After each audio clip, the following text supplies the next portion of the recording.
你喺香港應該第一次做展咧，就係同 EMM Lab 同埋煲打咧去一齊去展示。上年係咪咧？上年就唔係上年好似想同 Chris 搞啊嘛，係啊，上年唔係同聖拉搞，同啲歐洲品牌夾咯，今係啊次就係啊係啊同啲美國品牌夾咯。係。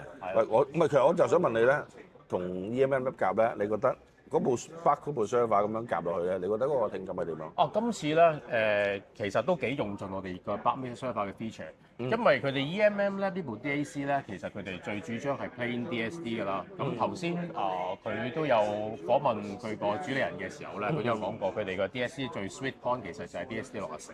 係。咁為咗要用到佢部 DAC 嘅最好聲嘅 feature 咧，咁我哋部 Back 咧亦都用咗 USB 升頻到 DSD 64去俾佢嘅。係。咁咧正就係咧我哋嘅 Back 嘅最強項啦，因為我哋嘅運算能力比較高啊。咁所以咧做一個升頻嘅狀態嘅時候咧，佢亦都係有好快嘅速度啦，亦都好強嘅音樂感出咗嚟。咁所以今日perform 咧嗰個聲音咧，無論係個動態啊，嗰個噴程啊，同埋細緻度咧，都非常嘅好嘅。咁啊，比一般即係一般我哋叫做平少少個 DAC 嘅 DSD 係有好明顯嘅分別嘅。咁當然啦，EMM Lab 都係專業做 DSD 嘅。都係。係啦，所以佢哋個 DSD 的而且確解得出嚟咧，係有另一個層次。咁咯。有冇試過 PCM 啊咁？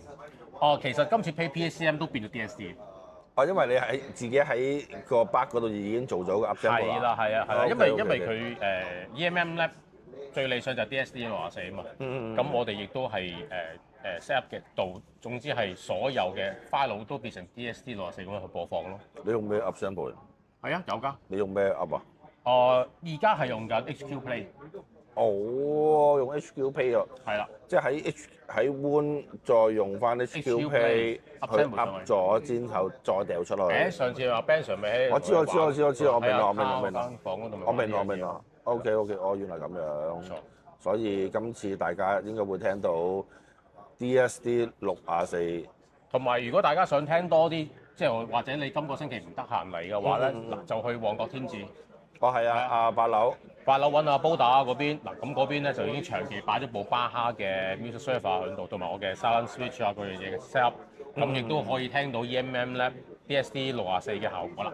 係，因為本身煲打8樓咧，即係點知8樓咧，其實佢都會做埋 EMM Lab 噶嘛。冇錯。係啦，咁唔係淨係煲打噶嘛。係啦，咁 EMM Lab 煲打嘅再加埋 Back。係啦，呢個組合咧，其實大家都可以上8樓嘅。新嘗試啦。係啊。